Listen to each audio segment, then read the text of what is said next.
और जोरदार तालियां प्रोफेसर डॉक्टर आफ्तार अनवर शेख साहब के लिए। आइए सर, स्वागत है। बहुत बहुत धन्यवाद। आज जश्न गोविंद गुलशन के इस प्रोग्राम में जिस दिन विनीत जी का फ़ोन आया तो मुझे लगा कि विनीत जी को एक खासियत उनकी मैंने देखी है। जब भी पूना कॉलेज में आते थे, कुछ प्रोग्राम में आते थे, जैसा उन्होंने बताया कि मैंने कई बार शायरों को देखा है, हमारे शिक्षकों को देखा है कि लोगों को लगता है कि मैं अकेला बड़ा होना चाहिए, लेकिन ये विनीत जी के पास है कि मेरे साथ में और शागिर्द बड़े होने चाहिए। बस ये खूबी उसके पास। यंग लोगों में जब तक ये नहीं आएगा कि हम जब तक अपने साथ लोगों को लेकर नहीं चलेंगे और लोगों को, मैं तो ये कहता हूँ कि जैसे अभी नीलेश जी ने बताया, नीलेश जी जब 22 साल के थे और कॉर्पोरेटर बने उस समय हमारे दोस्त भी अविनाश सालवे, एडवोकेट अविनाश सालवे, ये एरोड़ा में रहते थे। हम लोग भी उनके साथ कॉर्पोरेशन जाया करते थे। उसी समय वो भी बने थे। 1992 में पहला चुनाव वो भी चुनकर आए थे। इनके फादर और अविनाश सालवे के फादर राज सालवे, ये भी दोनों साथ में उस समय थे। तो मैं भी एरोड़ा से आया हूँ। जैसे इन्होंने कहा, फेल होने का मौका मुझे भी कई बार मिला।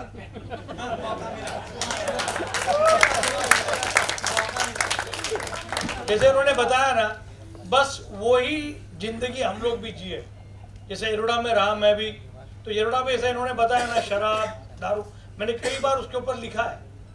उन जगहों पर रहने के बाद, जैसे उन्होंने बताया, माँ मेरी भी अभी अम्मी एक 8 दिन ही हुआ है, वो उनका निधन हुआ, अभी देहांत हुआ है। तो आमीन आमीन। तो मैं ये जिस तरह से उन्होंने कहा, बस सेम हमारी भी कंडीशन रही। उन्होंने कहा वैसे ही मैं भी 10th में फेल हो गया, मैं भी 10th 12th में फेल हो गया, लेकिन उस जगह पर रहने के बाद उस माँ बाप ने हमें क्या दिया होगा मुझे पता नहीं है। माँ और बाप दोनों टेलर थे, काम करते थे। जिस दिन मेरी माँ का देहांत हो गया उस दिन मैं दिल्ली में था। आते आते फ्लाइट में यही सोच रहा था कि मेरी माँ ने मुझे कैसे बड़ा किया, कि एक छोटा सा 10 बाय 10 का घर जिसमें लाइट नहीं होती थी, जिसमें फर्शी नहीं थी, सब कुछ उन्होंने अपने घर में बनाया। आज हम लोग को सब कुछ मिलकर भी हम लोग बना नहीं सकते। आज विनीत जी ने जिस तरीके से हमको बुलाया है, जो लोग लोगों को बड़ा करते हैं ना, बस उनके प्रोग्राम में जाने को बड़ा अच्छा लगता है। तो इसीलिए मैं भी आया लोगों को। मैं तो हर समय अभी शाकिर सर भी हमारे यहाँ बैठे हुए हैं, मैं ये चाहता हूँ कि मेरे सामने जो विद्यार्थी, इसको पढ़ाने का मौका मुझे भगवान ने दिया था, वो विद्यार्थी मेरे से बड़ा होना चाहिए, वो मेरे से छोटा नहीं होना चाहिए। और भगवान हमको पूछेगा, अगर विद्यार्थी बड़ा नहीं हुआ, तेरे को तो सब कुछ दे दिया, और वो जिसको तुमको पढ़ाने का मौका दिया था, अगर वो बड़ा नहीं हुआ, तो भगवान हमको पूछेगा कि कहीं ना कहीं तुम्हारी गलती रह गई, जो वो बड़ा नहीं हुआ। तो मैं यही कहता हूँ, आज आप लोग ने यहाँ पर बुलाया, मैं आते उसमें रुक गया, 10वीं में फेल हो गया, 12वीं में फेल हो गया, लेकिन वक्त ऐसे आ गया कि मैं 28 साल में PhD हो गया पुणे यूनिवर्सिटी से। क्या बात है। वो भी हो गया। फिर 93 में मुझे पूना कॉलेज में नौकरी मिली।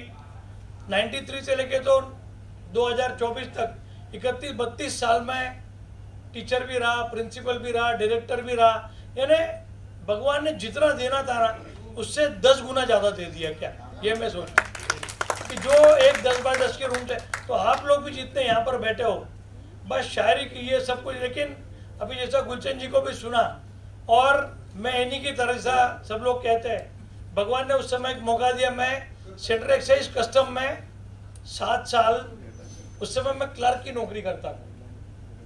क्लर्क की नौकरी करते करते मैंने M.Com किया, मैंने PhD भी वहीं किया। तो ये लगता है कि हम लोग सब कुछ कर सकते हैं, भगवान ने हमको दिया है।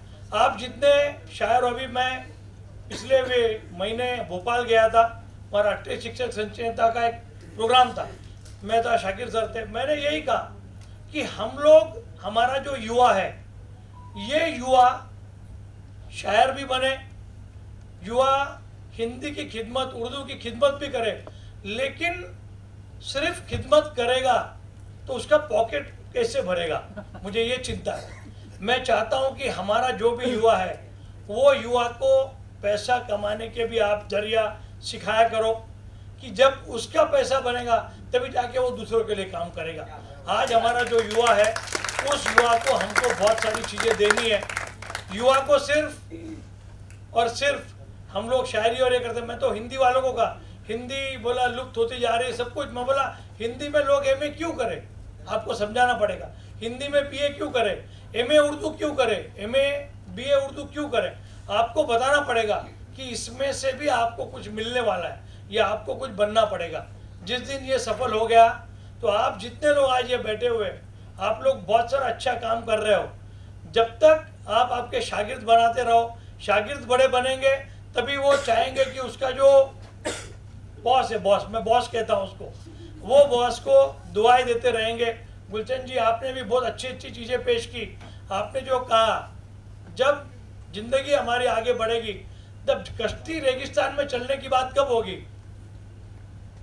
वो भी हम लोग को देखना है। जब हम लोग अच्छा काम करेंगे, भगवान भी बहुत देगा और भगवान सबको देता है जो जो अच्छा काम करेगा। मैं कोई नेता नहीं हूँ, मैं यही कहता हूँ कि एक वक्त मिल गया, मुझे एक मौका मिला और मैं खासदार का इलेक्शन लड़ लिया और मैंने उस समय मेरी नौकरी छोड़ दी।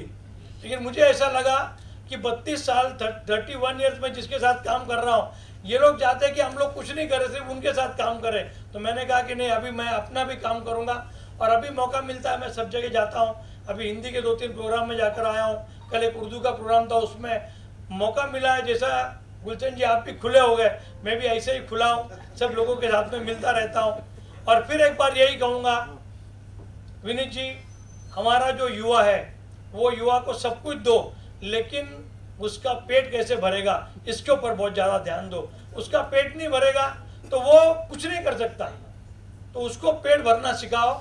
जैसा मैं चाहता हूँ कि मैं कहता हूँ कि जब भगवान ने मुझे नौकरी छोड़ी तभी 4 लाख रुपए सैलरी थी, तो ऐसी सैलरी हमारे हर बच्चे को मिलनी चाहिए। 2 लाख 3 लाख 4 लाख, तभी जाके उसका सेटिस्फैक्शन आएगा, नहीं तो वो किसी ना किसी को डुबोता रहेगा।